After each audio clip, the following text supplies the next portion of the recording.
Hello, everybody. Welcome to another episode of Two Rivers Tuesday. I'm your host, Maggie Colella, here with John Teague, as always. You sound so thrilled that I am always with you on the podcast, Maggie. Yes, I'm your co-pilot. I'm just riding along. You've got the wheel, and you're driving, and I'm just along for the ride, eating fried apple pies and Mountain Dew. What was your favorite road trip food? I didn't prepare you for this, but do you have a favorite road trip food? And probably because you're like a mature adult now, you probably don't have as much of this, but like at some point in your life, maybe when you were in college and you were taking road trips, like what was your like go-to road trip food? I have so many coming to mind right now. As a kid, I loved to go in and get Nesquik chocolate milk. Oh. Those are so good. Nesquik chocolate milk. Is there any milk in Nesquik chocolate milk? Probably not. Probably not. Yes. But, did you remember the things that were like kind of, what would be that? What's that shape? Oval. An oval. Yes. Elongated circle. An oval shaped carton of like the Nesquik like chocolate milk mix. Yes. Powder. Yes. You could have it at home. My mom would never buy that in a million years. We had I'm Ovaltine. sad for you. Ovaltine. Mm-hmm. That was like the maybe healthier version of I think Nesquik that was probably the joke, right? Like that actually probably wasn't a whole lot healthier. Maybe it was, but they got us. But the strawberry milk, the Nesquik strawberry powder. You lost me. Oh man, you lost me. Oh, somebody. I can't do artificial strawberry flavored things. It's so good. It's not good. No, it's so not good. But I also have a distinct memory of getting those little wax Coke bottle candy things. Do you know what I'm talking about?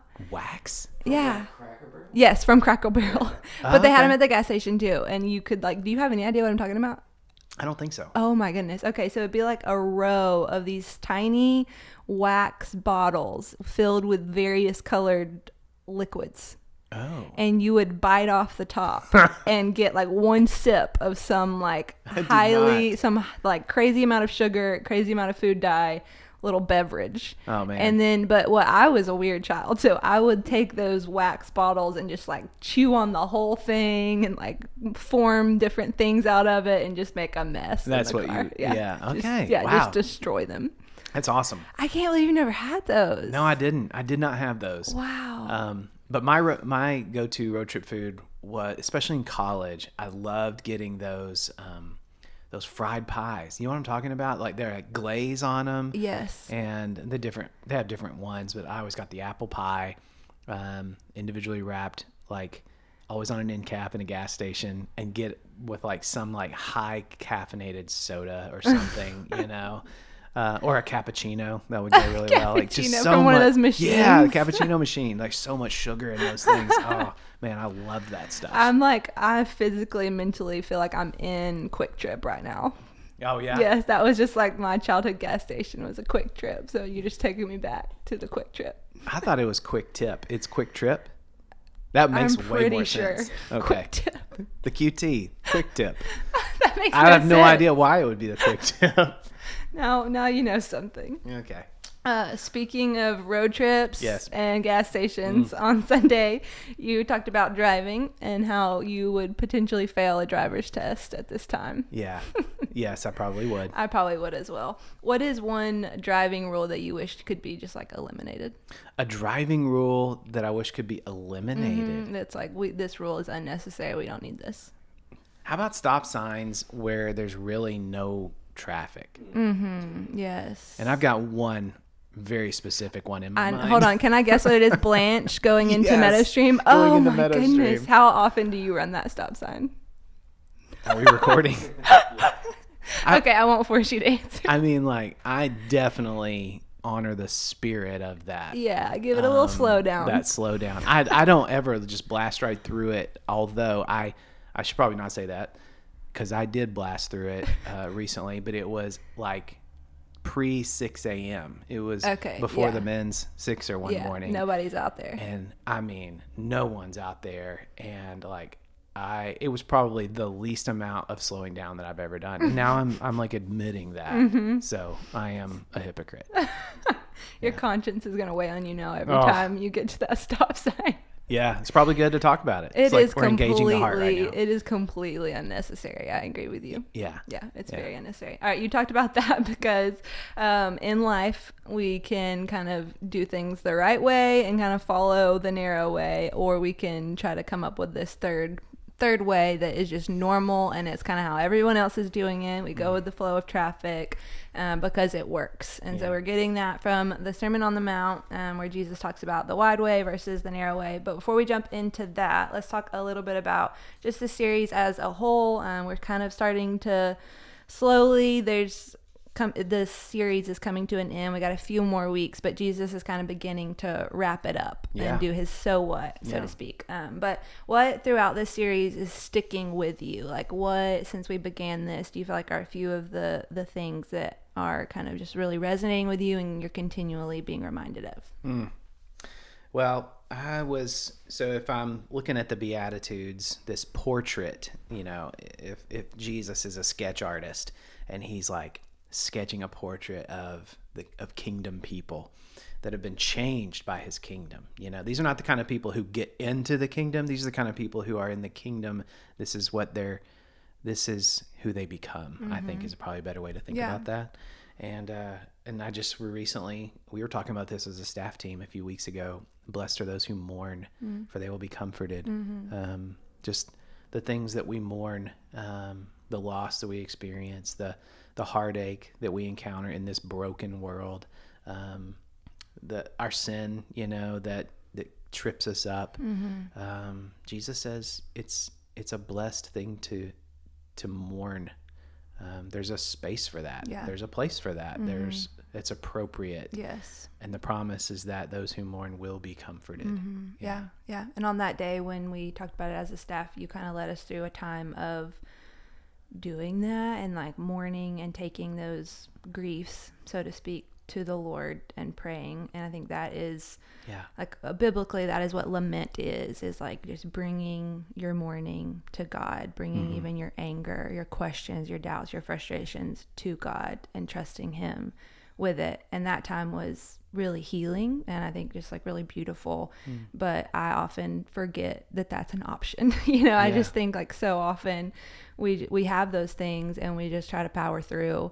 And we know like, God, we can do that, but I rarely take the time to actually do that. So I just think in this season of Lent and as that reminder, I just encourage people to like really do that, like really take the time to feel what's making you sad and bring that to the Lord. Feel what's making you angry and bring that to the Lord.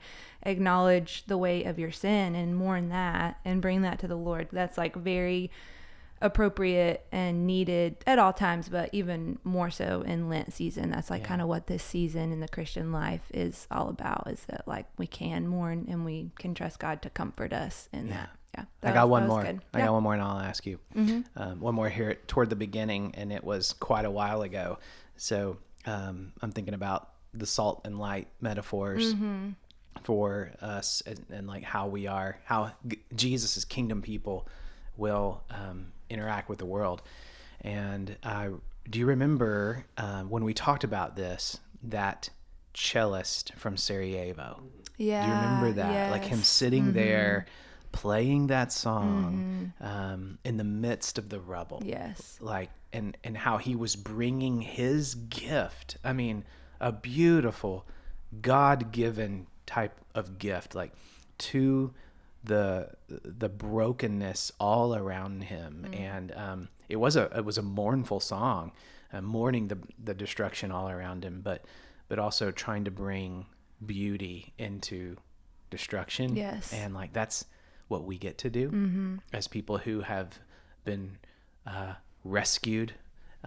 Jesus came as the deliverer. We talked about that at the beginning of the series, and he came to deliver us from our broken ways of trying to live, the brokenness of the world around us. We have been rescued from that domain, and now we get to use our gifts, our wiring, the beauty of Christ in us, to shine into the brokenness around us. Yes, yeah, that was really significant. Yeah, I think that has also stuck with me, and just like, where can I push back against the decay around me? That's really good. Yeah, a couple things are sticking with me. The first one is just, we said it so many times throughout the Lord's Prayer, but just that call to like, the Lord's Prayer is not just a pattern for prayer, but it is a vision for life. And I feel like for me personally, that series and just all throughout just like changed the way I approach the Lord's Prayer, and just kind of like, I don't know, just opened up my prayer life, I guess. So that has been really impactful for me. So I encourage everybody to just like continue praying through the Lord's Prayer with that mindset of like it being a vision for your life and a vision for like the kind of person God is shaping you into, not just a pattern for prayer.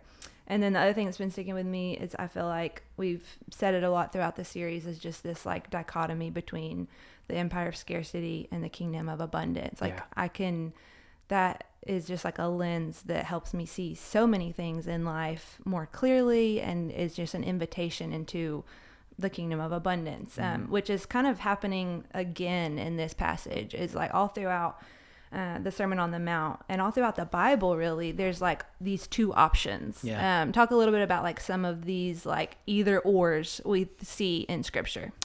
Well, we see it in Deuteronomy. I read that as part of our scripture reading on Sunday. It's Deuteronomy 30, I believe. Deuteronomy 30. And that whole passage, I read 19 and 20, but that whole passage right there is Moses kind of being like, Moses is about to go, like he's about to die, and everybody else is going into the promised land. And he's like, hey, I just need you to know, I'm laying before you these two choices, right? There's blessing or there's curse. There's obedience or there's rebellion. It's like there's no other choice. It's one or the other. So that was a spot where we see that. And then you see it again. I just thought of another one.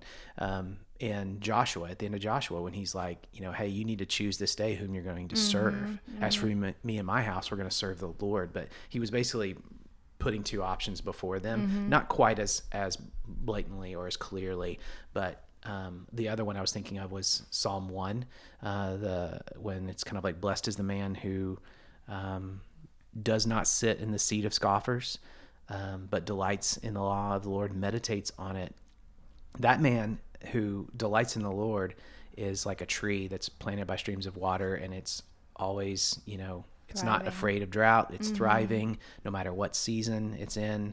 And the other is the person who sits in the seat of scoffers. They're called the wicked. There's, destruction at the end of that path. And so there's two right there at the beginning of the wisdom literature. And then Jesus picks up on that theme. And I think that's part of why he was giving them these two ways. Here's two paths for you to take. Yes. The wide road, or the wide way. I think quite literally, the wide way or the narrow way. Yes, yeah. And so when he talks about this, is it fair to say that like during the whole Sermon on the Mount, he has been showing what the narrow way will look like? Absolutely. Yeah. So let's kind of walk through some of those things on the Sermon on the Mount and just kind of unpack in this category, what does the wide road look like for us today? And in this category, what does the narrow road look like for us today? So let's think through anger. So that's one we spent a lot of time on, and I think is huge. So normal anger today, it is normal to like speak hatefully to your spouse, right? It is normal to speak hatefully to your kids or about your kids. It's normal to like harbor anger in your heart towards your boss or your coworkers. We could go on and on. Anger is like very normal. Think about social media. Like how much anger do we see, and that has been normalized on social media. So we could go on and on about the wide road there. Yeah. And here's what makes that so normal, or what is so normal. And what's so deceptive is that we feel justified in our anger. Yeah. And I'm thinking about what God said to Jonah. When Jonah was very angry that God was going to be gracious to the people of Nineveh, these wicked, wicked people, they were terrorists. And God is wanting Jonah to warn them so that he would relent. And Jonah is really unhappy about it. Like he's angry, and God says to him, Jonah, do you do well to be angry? It's just like, how's that going for you? Yeah. You are rotting on the inside. Yeah. Like this plant that if you remember the story, there's this plant that grows up and shades him from the sun, and then it dies, and he's just hot. He's just all hot, you know, like externally, internally, Jonah's hot, you know, and he's frustrated by the grace of God. Yep. And God's like, I have a bigger picture in mind. Yeah. And that ties a lot with what we talked about with unforgiveness. Like, I feel like anger and unforgiveness often go hand in hand and like play on each other, because you're angry about something, you harbor bitterness, you don't want to forgive, and then the anger and the unforgiveness just kind of like go back and forth. But I just think it's helpful to like think through this of like, okay, in terms of anger, where do I sense Jesus inviting me onto the narrow road with him where there will be more joy and more peace, and like I'll get to more fully live in the kingdom of abundance. So just thinking through like, where in my life have I gotten used to anger, and I'm just doing what's normal because everybody does it this way. And where might Jesus be inviting me to kind of raise the bar and walk with him and dropping that anger. Let's look at another one, oaths. We didn't get to kind of talk through this, but we've kind of gotten to refer to it a couple of times, but I just think we live in a world that is very non-committal. So it's like, I might tell you yes to your face, but later I'll back out via text because that'll be easier. Or I'm going to keep my options open, or like I'll say yes or I'll say no, but like that doesn't really mean anything because I reserve the right to change my mind or back out or whatever. And I just think what the narrow road looks like is like, your yes is yes, your no is no, and you can be trusted.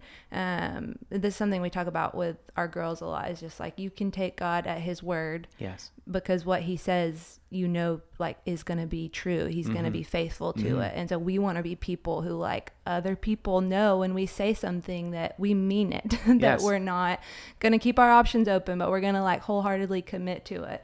I love that. What can you think of in terms of like our word, or like being truthful, or oaths? What's normal in our society, and what does the narrow road maybe look like for this? Gosh. Well, I do think it's pretty normal to say and then back out. I mean, you mentioned that, and I'm stuck on that. We live in a very non-committal world, and so we'll say yes, I'll help you even with something. Maybe yes, I'll serve, and then something else comes up. You know, or we just don't feel like it anymore. And I realize like, that's pretty pointed, you know? And it's kind of like, I know I've done that, you know? I mean, it makes me think about, can I just really like, I hope everybody's got boots on today. Go for it. Oh, it just makes me think about a conversation I was having with a friend recently, who hosts a life group. And the decision to do that was, what it was involved in saying yes to that decision was knowing that now, when it's been a long week or a long day and just tired, there's no easy way out because everyone's planning to be at your house, you know? And like, that's a level of accountability that not all of us like get real excited about, you know, but that's part of the yes, you know? And so when we say yes to life group, we're saying, yes, I'm going to be there, you know? And obviously there are things that happen, and you can't, you know, you can't be at life group. I'm very much thinking of how like this week I'm not going to be there because I am doing something downtown at UTC on college campus there, speaking to some kids, but our yes needs to be yes. I do this. I was convicted. I do this with my children of like, Mommy, will you come play Magna-Tiles with me? And I'm like, yeah, I'll be there in a second. Let me do da-da-da-da-da. Yes. And I am slowly training them to not believe that my yes is yes, because often I don't get around to actually playing Magna-Tiles with them. I'm telling them yes because I do have some intentions of, that sounds fun, I would love to play Magna-Tiles with you, but often I put the other things I want to get done ahead of committing to following through on my yes. And so I just think it's a good question to ask, is like, where are you not honoring your yes? Where are you not honoring your no? And how can you, like, with Jesus, partner with him to being just like a more faithful to your word person, because when we are faithful to our word, when we honor our commitments, we're showing people like you can also trust God. And I think that's why it matters. Let's see.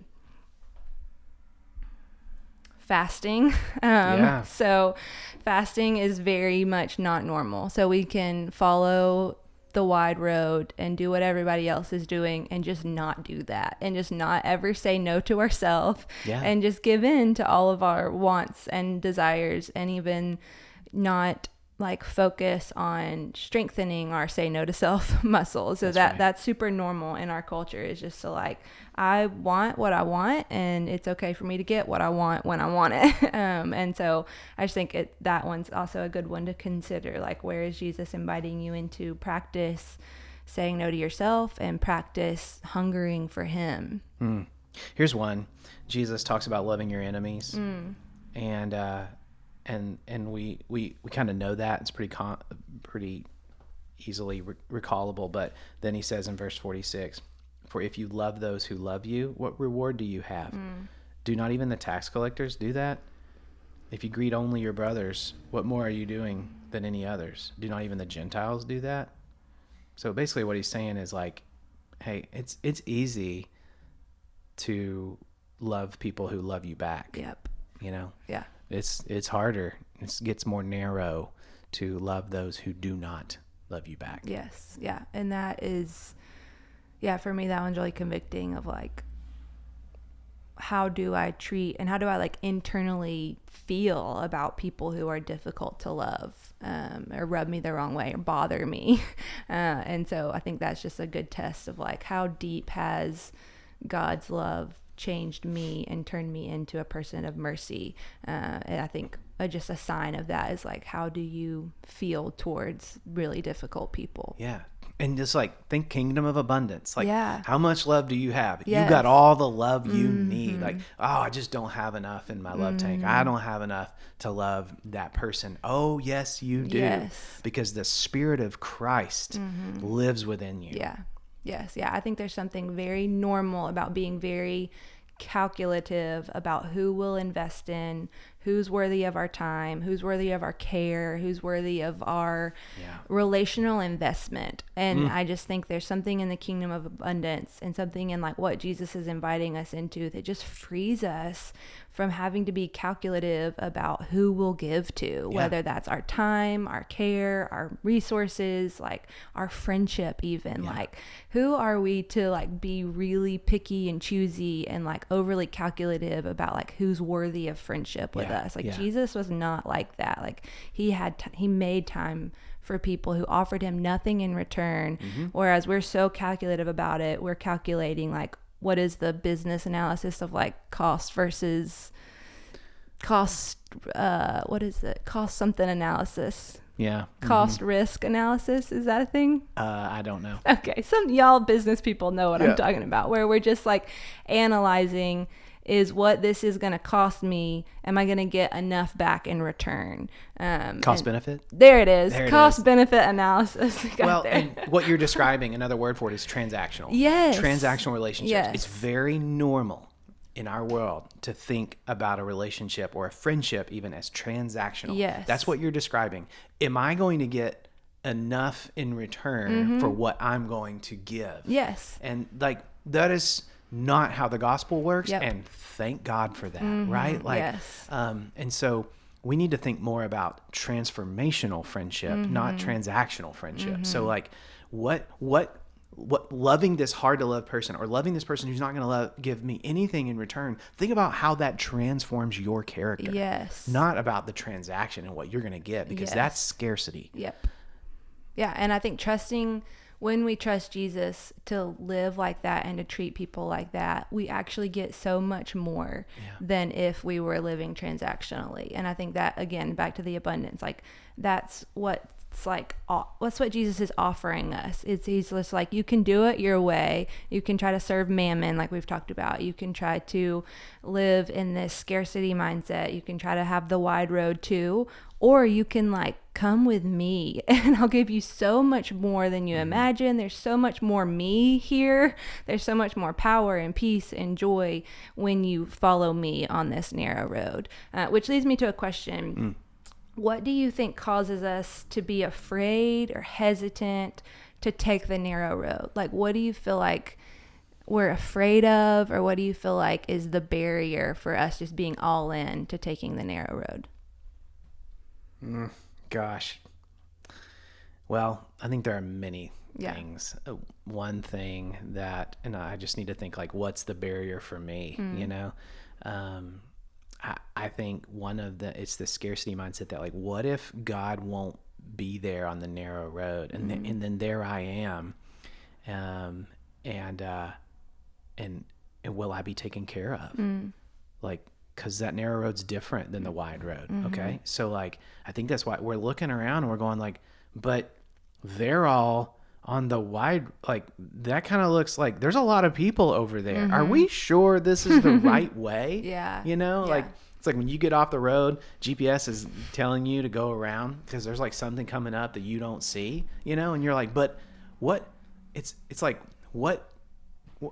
It's counterintuitive. It is, you know? And so you're watching everyone else do it another way. And here's hard. I'm not even sure I'm answering your question, but I think one of the things that's hard and why I want to just call like our church family, hey, Two Rivers Church, like there is no third way. Okay.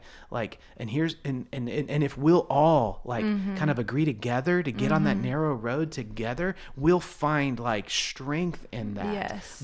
But when we are looking around and we're like, well, they're Christians and they're living this way that's not on the very narrow way. You know, look at them, like their lives. Why now I'm missing out? Like, cause like, do you see what I'm saying? Yeah. Like, and so, especially the church just in the West, like in America, in our affluent society, we want to be able to live on that kind of that wide road of whatever, and we need to like link arms together and say, hey, let's walk the narrow road together. Let's do the things that may seem hard, but if we're doing them together, like we'll draw strength from one another and encouragement from one another. We'll know we're not alone. Yeah, that's how the narrow road is meant to be walked, is with other people.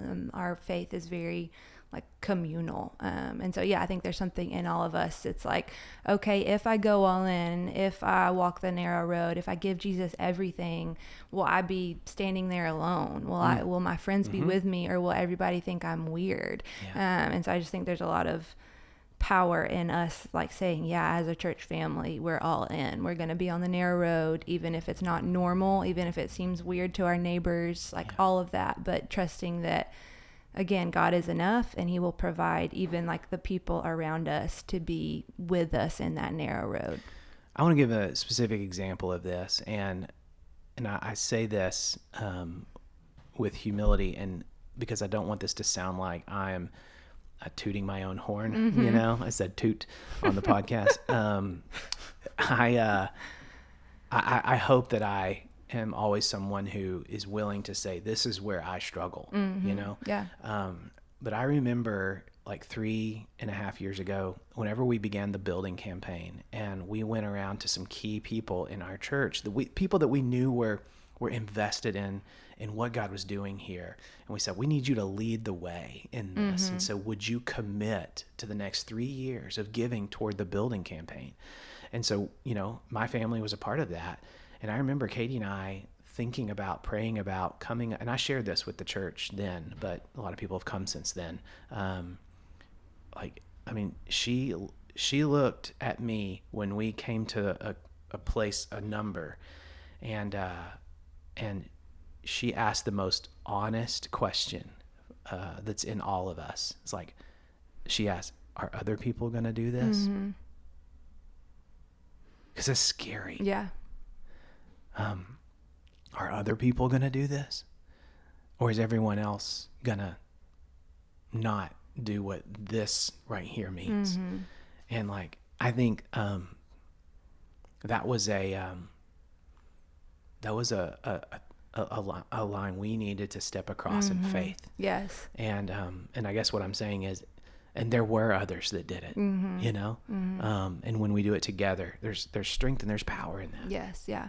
And this is not a Jesus juke, but this is like the comfort that like Jesus provides, is that like when you take that leap of faith, so to speak, to like get on the narrow road with Jesus, even if none of your friends join you there, like you will have Jesus there, and that's still better than being on the wide road with your friends. And so I think that there's just something like deeply comforting to me about knowing that like no matter what this costs me, no matter what risk I take, no matter if like nobody else joins me on this narrow road in this way, like I will have more of Jesus, and that is far better than anything else. And just trusting that like maybe this is something I say a lot, like every other friend will fail, but Jesus is the only friend that will never fail. Yeah. And so just knowing like he will be with you to the end of the age. I've been thinking about this quote from Dallas Willard, who wrote a number of books. This is from Divine Conspiracy.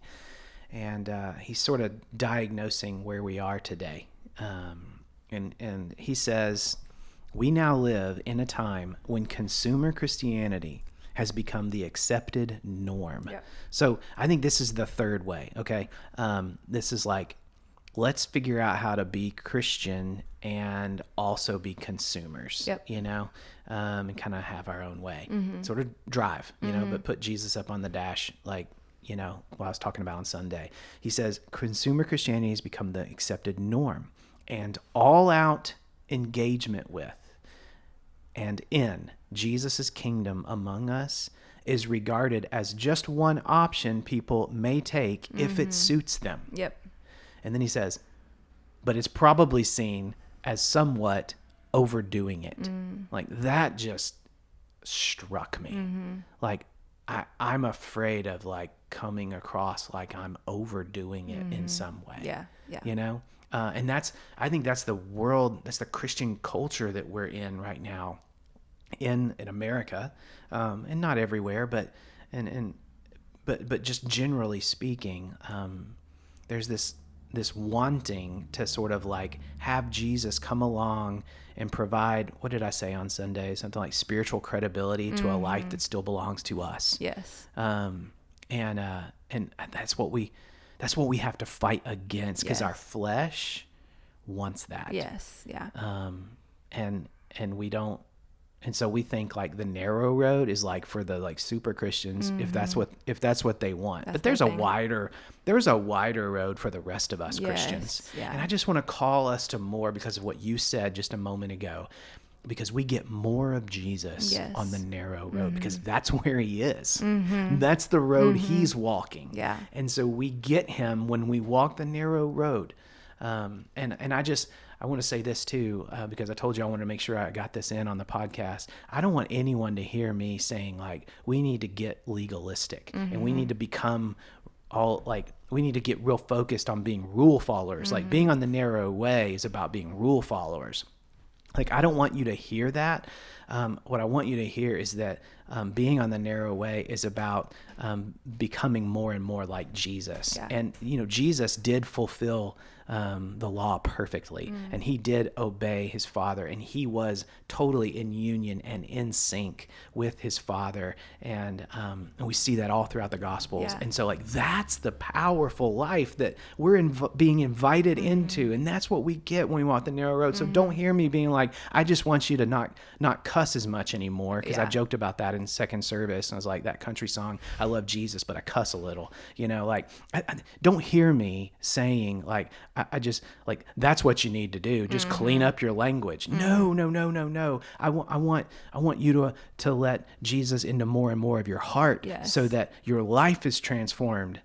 That's the point. Yes. Yeah. I think that in all of us, there's this temptation to like look through the Sermon on the Mount and just be like, okay, I need to do better. I need to try harder. I need to change this. I need to change this. I need to change this. And like, that's just not what it is. So I just encourage everybody to look back through the Sermon on the Mount with this lens of like, where is Jesus inviting me in this area into more of him, into giving him more of my heart, into him claiming more territory in my life, not so that he loves me more or so that I earn anything or so that like people think I'm good at this, but so that you have more of him. And like we know and we trust and we take him at his word that like he is so faithful to bring more and more joy, more and more abundance, more and more power and peace, and like all the things we really long for are found with him on the narrow road as we let him have more and more of our lives. And we're not like holding some stuff back and being like, yeah, I'll give you this, but like you can't have that. Like he's worthy of us going all in, like that quote said. So yeah, I just encourage everybody to look through this Sermon on the Mount and just ask like, where is Jesus inviting you into more of him in that area? Yes. Beautiful. All right. Well, that's all for this week. Thank you for listening, and we'll be back next week. See ya.